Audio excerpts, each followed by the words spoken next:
Hi everybody, AJ here. I wanted to do a video. I know it's kind of silly to still be in bed at this hour, but I wanted to talk to you a little bit about chronic illness. It's what I have. I have several conditions. I have fibromyalgia, chronic fatigue syndrome, also known as myalgic encephalomyelitis. It's not just being tired; it's a whole lot of other things. It's a mitochondrial disorder. I also have other things, and they affect me every single day. I have PCOS, which is why I'm almost at 30. I have acne.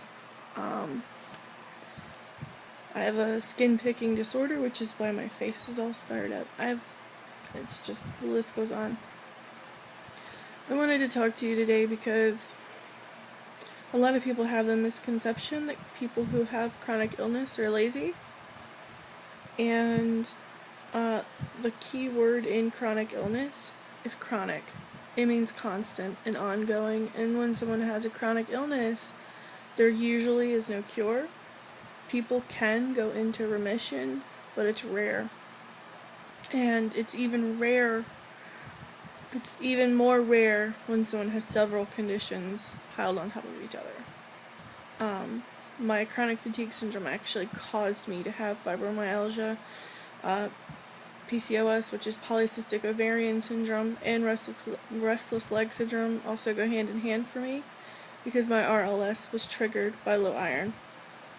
And being someone with a uterus, low iron is actually very common because obvious reasons. Low iron, what happens when you... Anyway, I'm not going to go into detail because it's gross. But, point is, when you know someone who has a chronic illness,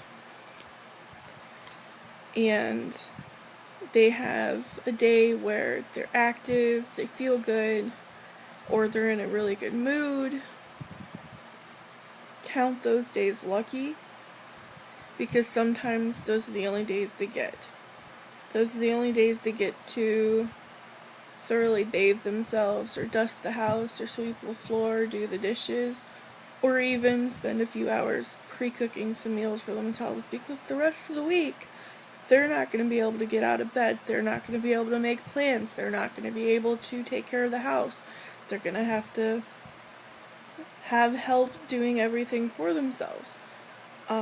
Aside from people who have disability aid pets, those are pets who help you do things, and those can extend also to what's called emotional support animals, and those help people who have depression and PTSD and other things too. Having an emotional support animal can help those people get through those things because they're always there. They know how to help the person. Sometimes they don't even have to be trained. But disability aids are, like, let's say someone's in a wheelchair and they have limited mobility or limited use of their hands as well. A disability aid, like for a dog, for example, can help them navigate. Same thing with a seeing eye dog, or in those cases where people have those pet monkeys that help them do things because they can't move their body correctly. Those are disability aids. But aside from those things, a lot of chronic illness people, they don't have pets unless the pets can take care of themselves on their worst days. Like cats, for example, because they, you put a little food down, make sure they have water, clean litter box, and that's pretty much the extent of it. They'll sit in your lap and they're happy, for the most part, unless you have a crotchety old cat. So it extends beyond that. And, it's not... They didn't ask to be sick, and they didn't do it to themselves. So accusing somebody of causing their own illness is very rude. A lot of these illnesses are genetic. A lot of them are triggered by something as simple as a car accident or stress or even puberty. So they have no control over it. my weight is actually a symptom, regardless of what you believe, and regardless of the rude, nasty comments you may or may not leave in my comment section. PCOS triggered when I started puberty at 9 years old. It's the most common symptom of PCOS that people are finding when someone asks you, when you have PCOS, what are your symptoms? Can you list off your current symptoms?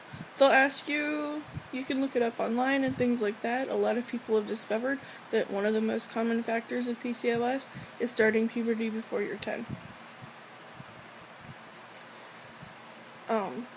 Because it wreaks havoc on the body, it causes stress. People are not meant to start puberty that early. It's just how it is. And as 10 years went by, and that's when it started. Like, it officially started when I was 19.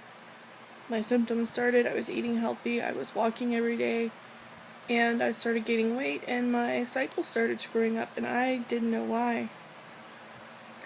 I didn't get a diagnosis until 2008. I'm going to be 29 in December of this year, so, 2008, you can do the math yourself. That's a lot of years.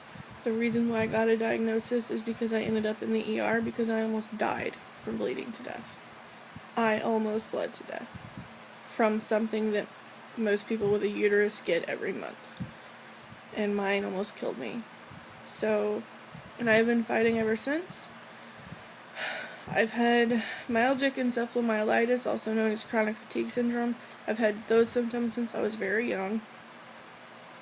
And because it's a metabolic disorder, excuse me again, because it's a metabolic disorder, and because PCOS is too, at their cores, they affect how mitochondria act. I have the insulin resistance form of PCOS, and it causes the body to not know how to process sugar. And if you know anything about what mitochondria are, the most common phrase is, it's the powerhouse of the cells. And it is. It's the thing that's in charge of breaking fat down into energy. It's the thing that is in charge of insulin, that breaks down all the sugar in your body when you consume it. And so when you have something that affects on multiple levels how the mitochondria work, you end up with loss of energy, weight gain, trouble losing weight, and a boatload of other issues that I don't want to go into because the list, reciting the whole list, would make this a 20-minute long video, and I don't want to make it that long. It's already at the 8-minute mark, and so I want to wrap this up.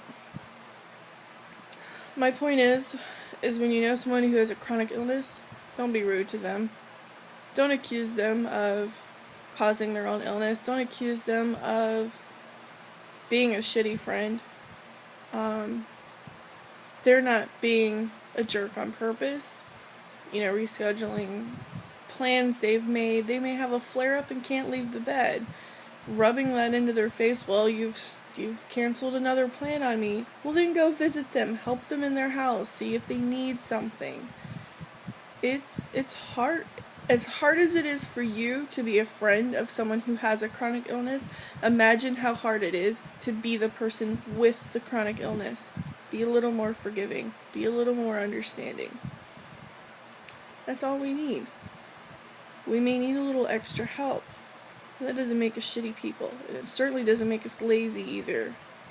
And I wish people would stop with the accusations and stop with the bullshit talk and being rude and mean and things like that. Because it's not helping.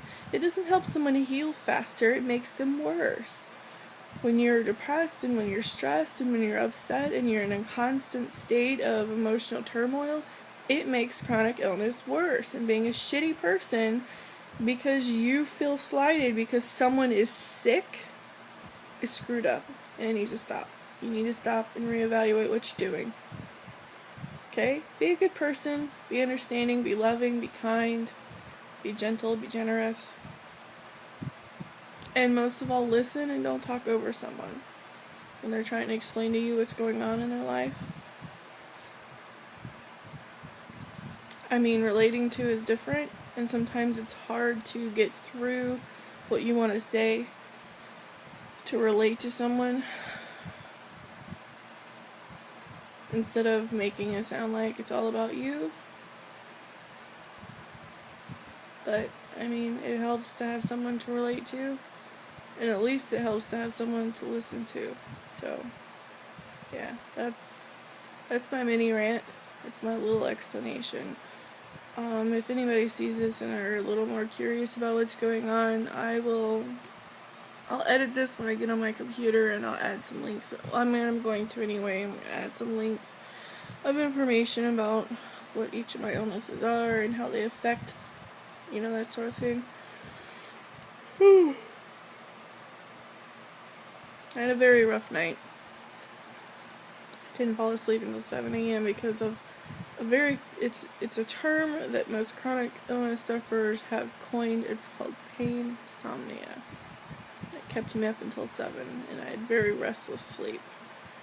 So, I'm quite exhausted. I hope that you have a good day, and I hope that this video finds you